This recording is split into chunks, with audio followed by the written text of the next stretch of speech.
Hello ನನ್ನ ಆತ್ಮೀಯ ಸ್ನೇಹಿತರೆ ಹಾಗೂ ನನ್ನ ಮುದ್ದು ಮಕ್ಕಳೇ.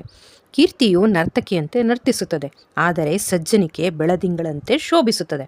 ಈ ಮಾತು ಯಾಕೆ ಹೇಳ್ದೆ ಗೊತ್ತಾ? ಇವತ್ತು ಬೀರ್ಬಲನ ಬಗ್ಗೆ, ಅವನು ಸಮಯ ಪ್ರಜ್ಞೆ, ಅವನು ಸಮಸ್ಯೆಗಳನ್ನು ಬಗೆಹರಿಸಿದ ರೀತಿ ತನ್ನ ದೇಶದಲ್ಲೇ ಅಲ್ಲದಲೇ ಹೊರ ದೇಶದಲ್ಲೂ ತುಂಬ ಪ್ರಸಿದ್ಧಿಯಾಗಿತ್ತು. ಹಾಗೆ ಹೊರದೇಶದ ಜನ ಕೂಡ ಅಕ್ಬರನಿಗೆ ತುಂಬ ಸ್ನೇಹಿತರಾಗಿದ್ದರೂ ಕೂಡ ಇವನ ಬುದ್ಧಿಮತ್ತೆಯನ್ನು ಹೇಗಾದರೂ ತಿಳ್ಕೊಬೇಕಲ್ಲ, ಹೇಗೆ ಬಗೆಹರಿಸ್ತಾನೆ ಅಂತ ನೋಡಬೇಕಲ್ಲ ಅಂದ್ಬಿಟ್ಟು ಒಂದೊಂದು ಸಮಸ್ಯೆಗಳನ್ನು ಒಡ್ಡುತ್ತಿದ್ದು ನಿಜಾನೇ. ಆ ಸಮಸ್ಯೆಗಳನ್ನು ತುಂಬ ಸುಲಭವಾಗಿ ಬಗೆಹರಿಸ್ತಿದ್ದು ಹಾಗೆ ಅಕ್ಬರನಿಗೆ ತುಂಬ ಪ್ರೀತಿ ಆಗ್ತಾಯಿತ್ತು ಅವನ ಮೇಲೆ. ಅಷ್ಟು ಅನ್ಯೋನ್ಯವಾಗಿದ್ದ ಅವರ ಜೋಡಿ. ಹೀಗೆ ಅವರು ಕೂಡ ಬೀರ್ಬಲ್ ಒಮ್ಮೆ ತೀರ್ಥಯಾತ್ರೆಗೆ ಹೋಗ್ಬೇಕಂತ ಅಕ್ಬರ್ನ ಹತ್ರ ಒಂದು ಪರ್ಮಿಷನ್ ತಗೊಂಡು 3 ತಿಂಗಳ ಕಾಲ ತೀರ್ಥಯಾತ್ರೆಗೆ ಹೋದರು. ಆ ಸಂದರ್ಭದಲ್ಲಿ ಪರ್ಷಿಯಾದಿಂದ ಒಬ್ಬ ರಾಜ ಇವನಿಗೆ ಅಕ್ಬರ್ನಿಗಾಗಿ ಒಂದು ದೊಡ್ಡದಾದ ಬೋನಿನಲ್ಲಿ ಸಿಂಹವನ್ನು, ಕೃತಕವಾದ ಒಂದು ಸಿಂಹವನ್ನು ಉಡುಗೊರೆಯಾಗಿ ಕೊಟ್ಟು ಕಳಿಸ್ತಾ.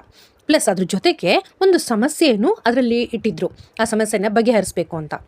ಅದೇನಪ್ಪ ಅಂದರೆ ಆ ಸಿಂಹವನ್ನು ಅಲುಗಾಡಿಸ್ಬಾರ್ದು ಮತ್ತು ಬೋನನ್ಗೆ ಯಾವುದೇ ಡ್ಯಾಮೇಜ್ ಮಾಡಿಕೊಡ್ದು. ಹಾಗೆ ಆ ಸಿಂಹವನ್ನು ಬೋನಿಂದ ಹೊರಗಡೆ ತರಬೇಕು ಅಂತ.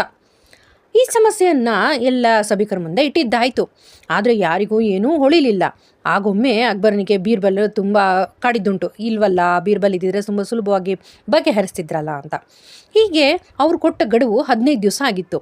ಆದರೆ ಬೀರ್ಬಲ್ ಬರೋದು ಇನ್ನೂ 1 ತಿಂಗಳಿತ್ತು. ಹೀಗಿರುವಾಗ ಅಕ್ಬರ್ ಏನು ಮಾಡೋದು? ಅದರಲ್ಲಿ 10 ದಿನ ಆಲ್ರೆಡಿ ಮುಗ್ದು ಹೋಯಿತು. ಇನ್ನು 5 ದಿನಗಳಲ್ಲಿ ಏನು ಸಮಸ್ಯೆ ಬಗೆಹರಿಸೋದು ಅಂತ ಯೋಚನೆ ಮಾಡ್ತಾ ಇರಬೇಕಾದ್ರೆ ಸಭಿಕರಲ್ಲಿ ಒಬ್ಬ ಓಡ್ ಬಂದು ಬೀರ್ಬಲ್ರು ವಾಪಸ್ ಬಂದಿದ್ದಾರಂತೆ ತೀರ್ಥಯಾತ್ರೆಯಿಂದ ಅಂತ ಅಕ್ಬರನಿಗೆ ಹೇಳಿದ್ರು. ಸರಿ ಅಬ್ಬಾ ಬಂದಲ್ಲ ಹೆಂಗೋ ಅಂತ ಅಂದ್ಕೊಂಡು ಯೋಚನೆ ಮಾಡ್ತಿರುವಾಗಲೇ ಬೀರ್ಬಲ್ ಕೂಡ ಇದನ್ನು ಅಕ್ಬರ್ನ ಆ ಸಂಸ್ಥಾನ ಮತ್ತು ಅವರ ಒಡನಾಟವನ್ನು ಮಿಸ್ ಮಾಡ್ಕೊಂಡಿದ್ರು. ಅದಕ್ಕೆ ಅವನೇ ಹೇಳಿ ಕಳಿಸ್ತಿಲ್ಲ ಅಂದರೂ ಅವರೇ ಬಂದರು. ಆ ಸಭೆಗೆ ಬಂದಾಗ ಎಲ್ಲರೂ ಪಿಚ್ಚು ಮೋರೆ ಹಾಕ್ಕೊಂಡಿದ್ದಾರೆ ನೋಡಲಿಕ್ಕೆ. ಎಲ್ಲರೂ ಬೇಜಾರಲ್ಲಿದ್ದಾರೆ.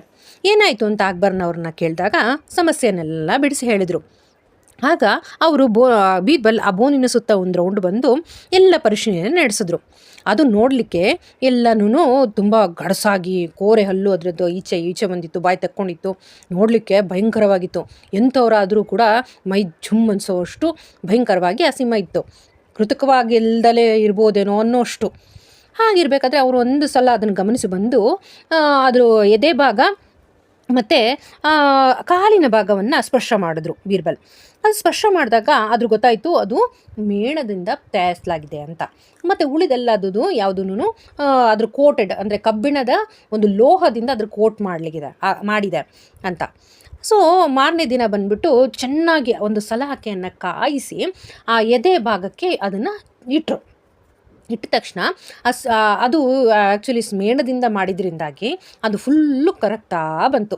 ಇಡೀ ಸಿಂಹದ ಒಂದು ಆ ಛಾಯೆ ಇತ್ತಲ್ಲ, ಒಂದು ಬೊಂಬೆ ಇತ್ತಲ್ಲ, ಆ ಬೊಂಬೆ ಎಲ್ಲ ಕರಗಿ ಆಚೆ ಬಂತು. ಅದನ್ನೆಲ್ಲ ನೋಡಿಬಿಟ್ಟು ಆ ಸಭಿಕರೆಲ್ಲ ಚಪಾಳೆ ತಟ್ಟಿದ್ದೆ, ಎಷ್ಟು ಸುಲಭವಾಗಿ ಈ ಸಮಸ್ಯೆನ ಬಗೆಹರಿಸ್ಬಿಟ್ರಲ್ಲ ಬೀರ್ಬಲ್ ಅಂತ. ಸೊ ಅದಕ್ಕೆ ಮಕ್ಕಳೇ ಅರ್ಥ ಆಯ್ತಾ? ಎಂಥ ಒಂದು ದೊಡ್ಡ ಸಮಸ್ಯೆಯನ್ನು ನಾವು ತುಂಬ ದೂರ ಇಟ್ಟು ನೋಡಬೇಕು, ಹತ್ರ ಇಟ್ಕೊಂಡು ನೋಡಬಾರ್ದು. ಅಂದರೆ ಲೈಕ್ ಹತ್ರ ಅಂದರೆ ಕಣ್ಣತ್ರ ಅಂತ ಅಲ್ಲ, ಅಂದರೆ ಸಮಸ್ಯೆಯನ್ನು ನಾವು ಹತ್ರದಿಂದ ತೊಗೋಬಾರ್ದು. ದೂರ ಇಟ್ಟು ಅದನ್ನು ಪರಿಶೀಲನೆ ಮಾಡಿ ಅದನ್ನು ಯೋಚನೆ ಮಾಡಿದಾಗ ಅದಕ್ಕೆ ಸರಿಯಾದ ಒಂದು ಉತ್ತರ ಸಿಗ್ತಲೇ ಇರೋ ಯಾವುದೇ ಸಮಸ್ಯೆ ಈ ಲೋಕದಲ್ಲಿ ಇಲ್ಲ. ಸೊ ಹಾಗಾಗಿ ಸಮಸ್ಯೆಯನ್ನು ದೊಡ್ಡದಾಗಿ ನೋಡೋದು ಬದಲು ಅದನ್ನು ಸ್ವಲ್ಪ ದೂರ ಇಟ್ಟು ಅದ್ರ ಬಗ್ಗೆ ಎಲ್ಲ ಕೂಲಂಕುಷ ಪರಿಶೀಲನೆ ಮಾಡಿದಾಗ ಅದಕ್ಕೆ ತಕ್ಕನಾದ ಉತ್ತರ ನಿಮಗೆ ಖಂಡಿತ ದೊರೆಯುತ್ತೆ. ಅದೇ ಕೆಲಸನ ಬೀರ್ಬಲ್ ಇಲ್ಲಿ ಮಾಡಿದ್ದು. ಅದಕ್ಕೆ ಕೂಡ ಅಕ್ಬರನಿಗೆ ಬೀರ್ಬಲ್ ಅಂದರೆ ತುಂಬ ಇಷ್ಟ. ಅರ್ಥ ಆಯ್ತಲ್ಲ ಮಕ್ಕಳೇ? ಈ ಥರ ನಿಮಗೆ ಬಂದ ಸಮಸ್ಯೆಗಳನ್ನು ಸುಲಭವಾಗಿ ಯೋಚನೆ ಮಾಡಿ ಬಗೆಹರಿಸ್ಕೊಳ್ಳಿ, ಆಯಿತಾ? ಇವತ್ತಿನ ಈ ಕತೆ ನಿಮ್ಗೆ ಇಷ್ಟ ಆದಲ್ಲಿ ಪ್ಲೀಸ್ ಲೈಕ್ ಮಾಡಿ, ಶೇರ್ ಮಾಡಿ, ಸಬ್ಸ್ಕ್ರೈಬ್ ಮಾಡಿ ಮರಿಬೇಡಿ. ಮತ್ತಷ್ಟು ಕತೆಗಳನ್ನ ಹೇಳಬೇಕಲ್ವಾ, ನಾನು ನಿಮ್ಮ ಜೊತೆ ಹಂಚ್ಕೋಬೇಕು ಅಂದ್ಕೊಂಡಿದ್ದೀನಿ. ಅದಕ್ಕೆ ಪ್ರೇರಣೆ ಆಗಬೇಕಲ್ವಾ? Thank you so much.